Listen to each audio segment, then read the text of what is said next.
Think about where we were a week ago. That's when Hurricane Helene ripped through the Carolinas, leaving that devastating impact in mountain communities in western North Carolina that they're still dealing with. At least 220 people have died, and sadly, that number is expected to keep climbing as hundreds are still missing. Tonight, more than 700,000 across the southeast are without electricity. That, combined with no cell service in most areas, is making the search for survivors more difficult. And experts say Helene is now the deadliest storm to hit the mainland since Katrina. It's also the deadliest storm in North Carolina history, with more than 100 dead just there so far. And survivors from Helene continue to lean on one another during this incredibly hard time. In fact, a Northeast Ohio couple now lives in western North Carolina. They opened their own business there, and it was destroyed by Hurricane Helene and the flooding from that storm. So now they find themselves being picked up by their neighbors and people they don't even know from across the country. It's those people that came here that are really helping us rebuild the town. It's our guests that are helping us. So that gets me very emotional because we took such good care of them and now they're taking care of us. Now, although it will take months to clean up and rebuild, Karen says the community is stronger than ever.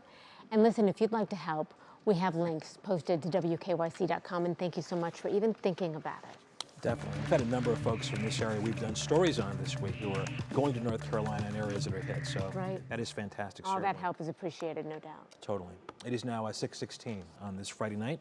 Betsy Kling is here. The weekend is upon us. What you got? Well, I got to tell you, the number one question I'm being asked today, not rain chances, not temperatures, aurora, the northern lights. Everybody's like, what am I seeing about this? I have some ideas on this. Oh, good. But first, let's talk about the forecast, because that kind of plays into it all, too. We've seen clouds throughout the day today. We'll start to clear things out a little bit as we head into the overnight. Temperatures are going to drop back into the 60s late this evening and ultimately into the 50s for tomorrow morning. The cloud cover that we do have is associated with a wave that's been moving through the Great Lakes region. I am not anticipating any rain out of this as of now. There may have been a few little sprinkles earlier, but really the bulk of the rain is outbound. We just saw the CSU cam. You can clearly see the sun on the western horizon, and we can see Frank Masick, director of the day. Bam, he hits it right there. All right, so this is the back edge of that cloud deck that's moving through. All this is basically low-level clouds that's coming in off of the lake. Don't worry about that. But that cloud deck, and that's important because that is moving outbound, which really sets us up for clearing skies late tonight. Now, we may have a few low-level clouds coming in off of the lake.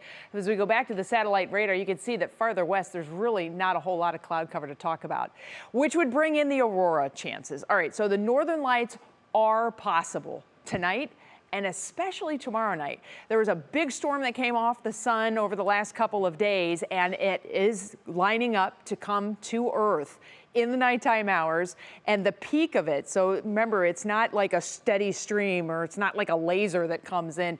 It's an ebb and flow. It's an entire different kind of an atmospheric fluid out there in space. And as that energy from the sun is coming toward us, it interacts with the outer layers of our atmosphere. So we may see some aurora tonight. The best chances are where this big red blob is, and then you can kind of see this real faint red line. That's called the view line. That view line is getting close to us tonight. If you've got a really good camera, if you're in a really dark spot, you may get to see it. Best chances would probably be between 11 p.m. and 2 a.m. And then tomorrow night, we have an even better chance. You can see the view line comes down into northeast Ohio. So we have a pretty decent shot at it. There's a thing called the KP index, the planetary index, planetary energy index. It's a fancy thing. This is outside of my atmosphere, so I'm just kind of rolling with it. But I can tell you that the KP index breakdown from NOAA's Space Weather Center does highlight that tomorrow night we do have those chances that get a little bit better. It's called a G3 storm. There's a scale of 5, G5 being the big one, like May 10th, that was a G5.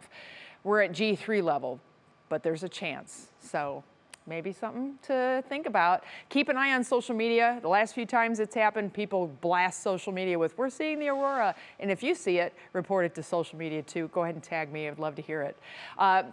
look at how the clear skies continue out to the west. Our storm system is sitting out here, and that's the one that's going to bring us the rain chances by Sunday. You can watch how this thing winds up as it moves to the east. We'll start to see more shower and thunderstorm development on it tomorrow, but our best chances here won't happen until Sunday as that front comes in. And that's the same time we'll be watching down into the Gulf for a possible hurricane to be developing in the Gulf that could impact some of the Gulf Coast states, specifically Florida as of right now, in the middle of next week. Clear skies expected for tonight. We do have that chance to see the northern lights in your National Designer hour-by-hour forecast for tomorrow. We got sunshine. It's going to be a beautiful day, which of course also plays into the Guardians game tomorrow. 1:08 start should be fantastic. Union Home Mortgage forecast for Sunday, we go up to 80 with the afternoon rain and rumble chances, and then the cool air is here. Little lake effect cloud cover, maybe a couple showers around, but temps only in the 60s.